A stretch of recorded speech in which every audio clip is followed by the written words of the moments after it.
Guys, ഇന്ന് രാവിലെ തന്നെ നല്ല മഴ പെയ്തു കേട്ടോ. ഈ ഒരു മഴയത്ത് എങ്ങനെയോ നമ്മൾ ഹരിയേട്ടൻ്റെ വീട്ടിലെത്തിയിട്ടുണ്ട് കേട്ടോ.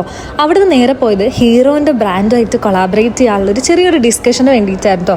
ഭയങ്കര സന്തോഷമുണ്ട്, കാരണം ഇങ്ങനെയുള്ള വലിയ വലിയ ബ്രാൻഡ്സൊക്കെ നമ്മളെ കോൺടാക്ട് ചെയ്യാന്ന് പറഞ്ഞാൽ ചെറിയ കാര്യമില്ല. ഡിസ്കഷന് ശേഷം ഹീറോൻ്റെ പുതിയ പുതിയ വണ്ടീസൊക്കെ ലോഞ്ച് ആയിട്ടുണ്ട്. അതിൻ്റെ കുറേ ഫ്യൂച്ചേഴ്സും കാര്യങ്ങളൊക്കെ നമുക്ക് പറഞ്ഞു തന്നിട്ടുണ്ടായിരുന്നു. അതൊരു അടിപൊളി സെക്ഷൻ ആയിരുന്നു കേട്ടോ. അത് കഴിഞ്ഞ് നമ്മൾ നേരെ പുറത്തോട്ട് ഇറങ്ങി. പിന്നെ പോയത് എനിക്കിന്ന് അമോറയുടെ പ്രൊമോഷൻ ഉണ്ടായിരുന്നു, ഒരു ബ്യൂട്ടി പാർലറിൻ്റെ ആഡാട്ടോ.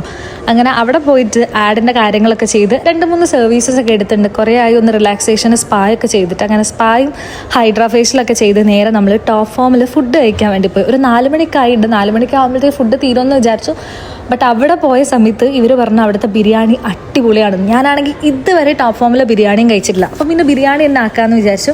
നമ്മൾ ബിരിയാണിക്ക് വേണ്ടി കട്ട വെയിറ്റിംഗ് ആണ് കഴിച്ചത്. അങ്ങനെ ഫൈനലി ബിരിയാണി വന്നു. ഹരിയേട്ടൻ്റെ നാളായതുകൊണ്ട് തന്നെ ആളിന്ന് വെജിറ്റബിൾ ബിരിയാണി കേട്ടോ കഴിച്ചത്. അത് ഭയങ്കര അതിശയമായിട്ട് ഫീൽ ചെയ്ത്, കാരണം നമ്മളെല്ലാവരും ബീഫും ചിക്കനൊക്കെ കഴിച്ച സമയത്ത് മൂപ്പര് മാത്രം വെജിറ്റേറിയൻ ആയിരുന്നു. പിന്നെ നമ്മൾ അവിടെ നേരെ പോയത് ഫോക്കസ് മോളിലോട്ടാണ്. അവിടെ അശ്വൽ ബ്രോ ഉണ്ടായിരുന്നു, കോഴിക്കോട്ട് എല്ലാവർക്കും അറിയാലോ.